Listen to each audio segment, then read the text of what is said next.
Scalar রাশি সম্পর্কে যদিও আমরা সবাই জানি, তবুও নিট জি কিংবা বোর্ড এক্সামে স্পিড বনাম ভেলোসিটি, ডিস্টেন্স বনাম ডিসপ্লেসমেন্ট, এই জায়গাগুলো বেশিরভাগ স্টুডেন্টের মধ্যেই কনফিউশন তৈরি করে। প্রিয় শিক্ষার্থী, গোল ফিজিক্স ক্লাসে আমি এজি স্যার আজ এই সামান্য কিছু সময়ের মধ্যেই আমি এই স্কেলার রাশির সম্পর্কে ধারণা একদম ক্লিয়ার করে দেব। তোমরা স্কিপ না করে এই ছোট্ট ভিডিওটিকে একদম প্রথম থেকে শেষ পর্যন্ত দেখবে। দেখো, আমরা যদি স্কেলার রাশির সংজ্ঞা বলি, এটা হয়তো আমাদের মুখস্থ আছে, তবুও একবার দেখে নিই যে কিছু ভৌত রাশি আছে যেগুলো নির্দিষ্ট করতে কেবলমাত্র আমরা কিছু সংখ্যা বা মান ব্যবহার করি। এখানে কোনো দিকের প্রয়োজন হয় না। যেমন বাজারে চাল কিনতে গেলে 5 কেজি চাল দাও, সেখানে দিক বলতে হয় না। মাছ কিনতে গেলে আমাকে 1 কেজি মাছ দাও, তো সেখানেও দিক বলতে হয় না। তাহলে কিংবা আমি যদি অন্য কোনো রাশির কথা বলি, তাহলে দৈর্ঘ্য, যে এই বইটির দৈর্ঘ্য 15 সেন্টিমিটার, তাহলেও এখানে দিক বলতে হচ্ছে না। তো এগুলো সবই স্কেলার রাশির মধ্যে আসছে। অর্থাৎ স্কেলার রাশি এখানে মান বললেই যথেষ্ট হয়ে যাচ্ছে, কোনো দিক বলতে হচ্ছে না এখানে। তাহলে আরেকবার বিষয়গুলোকে এইভাবে দেখে নিতে হবে, শুধু মান থাকে এদের, দিক নিরপেক্ষ, শুধু মান থাকছে এখানে, মান থাকছে, দিক থাকছে না। সাধারণ যোগ বিয়োগের নিয়মে এটাকে যোগ বিয়োগ করা যায়। তার মানে তুমি 5 কেজি আলু এনেছো বাজার থেকে, তোমার বাবা পরে 2 কেজি আলু এনেছে, তাহলে টোটাল আলুর পরিমাণটা কত হলো? 7 কেজি। এটা সাধারণ নিয়মেই যোগ করা যাচ্ছে, এখানে কোনো অন্য পদ্ধতি লাগানো হচ্ছে না। আবার এই স্কেলার রাশির মান ঋণাত্মকও হতে পারে। ঋণাত্মক মানে কিরকম? মানে যদি কার্যের কথা বলি, কার্য আমরা জানি একটি স্কেলার রাশি, এর কোনো অভিমুখ থাকে না। তাহলে এটার বলের দ্বারা কার্য, বলের বিরুদ্ধে কার্য, এই ভিত্তিতে ধরে এটা পজিটিভও হতে পারে কখনো, আবার কখনো নেগেটিভও হতে পারে। তাহলে স্কেলার রাশি পজিটিভ আর নেগেটিভ দুটোই পসিবল। তাহলে এক্ষেত্রে বিশেষ কোনো ভেক্টর যোগের নিয়ম টিয়ম এখানে লাগাতে হয় না। এটা সাধারণ নিয়মেই যোগ বিয়োগ হয়, যেগুলো তোমরা একবারে শিশু শ্রেণী থেকে শিখে এসেছো, সেই নিয়মেই এখানে যোগগুলো করলে হয়ে যাবে। তাহলে স্কেলার রাশি খুব সহজ সরল বিষয়। কিছু এক্সাম্পল, এখানে স্কেলার রাশির এক্সাম্পল কি হবে? ভর, সময়, তাপমাত্রা, কাজ, শক্তি, দূরত্ব, স্পিড, এগুলো। তাহলে এই যে দূরত্ব, স্পিড, এই যে দূরত্ব, এটা হচ্ছে ডিস্টেন্স।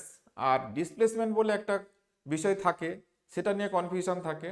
ওই যে স্পিড আর ভেলোসিটি দুটো রিলেটেড বিষয়, কিন্তু দুটোর মধ্যে পার্থক্য রয়েছে।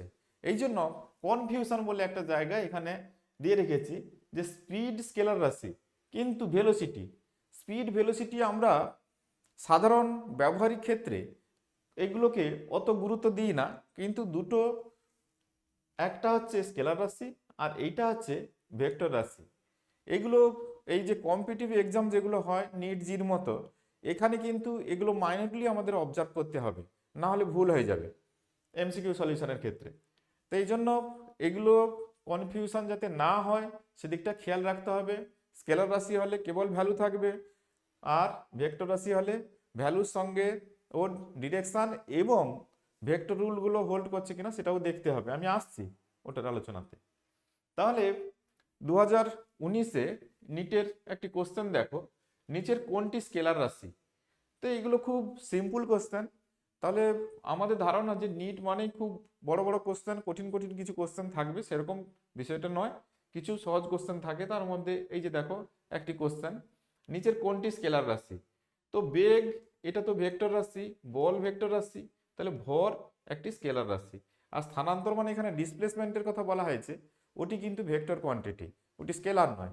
ডিস্টেন্স বললে ঠিক ছিল, কিন্তু এখানে ডিসপ্লেসমেন্ট, স্থানান্তর বাংলা করতে এরকম দাঁড়িয়েছে।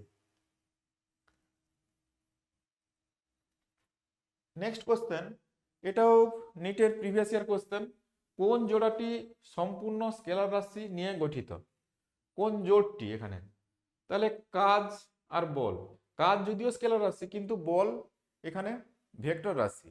শক্তি আর ভর, এখানে এটাও স্কেলার রাশি আর এটাও স্কেলার রাশি। তাহলে কোন জোড়টি সম্পূর্ণ স্কেলার রাশি নিয়ে গঠিত? তাহলে অ্যান্সার হবে এটাই, এটাই অ্যান্সার হবে। তাহলে এখানে বেগ দূরত্ব, বেগ ভেক্টর রাশি, দূরত্ব স্কেলার রাশি হতে পারে, কিন্তু জোড় বলেছে তাহলে দুটোই স্কেলার রাশি হতে হবে। স্থানান্তর এটা ভেক্টর রাশি, এটাও ভেক্টর রাশি, তাহলে এগুলো হবে না, অপশন বি কারেক্ট হবে।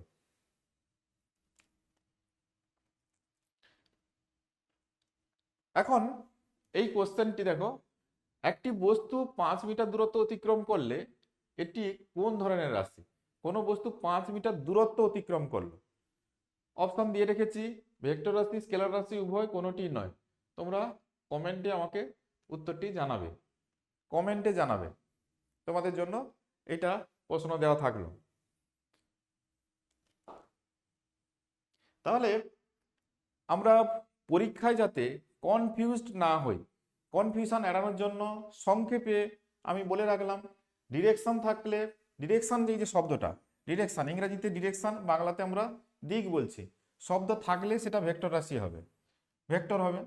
আর শুধু সংখ্যা থাকলে, শুধু সংখ্যা থাকলে, দিকের কোনো ব্যাপার না থাকলে সেটা কিন্তু স্কেলার রাশি।